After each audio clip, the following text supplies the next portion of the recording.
Operation సింధూర్లో వీర మరణం పొందిన మన వీర జవాన్ మురళీ నాయక్ గారి మనందరికీ తెలుసు. మన ప్రాంతానికి, మన జిల్లాకి, మన రాష్ట్రానికి, మన దేశానికే ఈరోజు గర్వించదగ్గ మన వీర జవాన్.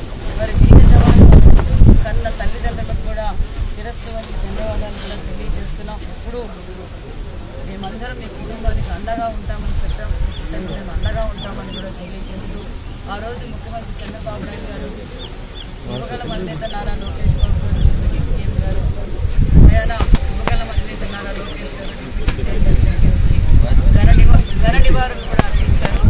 ఆ రోజు ఏదైతే ఈ కుటుంబానికి అండగా ఉంటాం అని మాట చెప్పామో దాని ప్రకారం ఈరోజు ముఖ్యమంత్రి చంద్రబాబు నాయుడు గారు ప్రభుత్వం తరఫున 50 లక్షల రూపాయల చెక్కు అందజేశాం.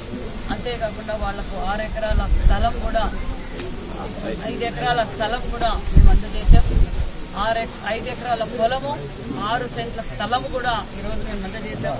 50 లక్షల రూపాయల చెక్కు, 5 ఎకరాల పొలము, 6 సెంట్ల స్థలము గోరెంట్ల లేఅవుట్లో అందజేశాం. అదేవిధంగా వారు వీర జవాన్ సమాధి కూడా 14 లక్షలతో సమాధి కూడా నిర్మాణం చేశాం. అదేవిధంగా వారి ఇంటి నుంచి మరి సమాధి వరకు సీసీ రోడ్డు కూడా శాంక్షన్ చేశాం.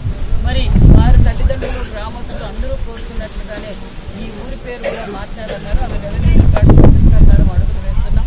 అంతేకాకుండా వీర జవాన్ విగ్రహాన్ని కూడా మనం ఏదైతే జిల్లా హెడ్ క్వార్టర్స్ పుట్టపర్తిలో విగ్రహం పెట్టాలనుకుంటాం, దానికి కూడా ఆల్రెడీ విగ్రహాన్ని కూడా తెనాలిలో ఆర్డర్ చేశాం. అదేవిధంగా గోరెంట్ల హెడ్ క్వార్టర్స్లో కూడా మనం అందరం ఆయన అందరికీ స్ఫూర్తి, యువతకు ఒక స్ఫూర్తి, ప్రతి ఒక్కరికి వీర జవాన్ మురళీ నాయక్ అందరికీ స్ఫూర్తి. దానిపైన విగ్రహం కూడా ఏర్పాటు చేస్తున్నాం. వారి తల్లిదండ్రులకు ఎప్పుడు ఎల్లవేళలా మేమంతా అండగా ఉంటామన్న విషయం కూడా తెలియజేస్తున్నాం.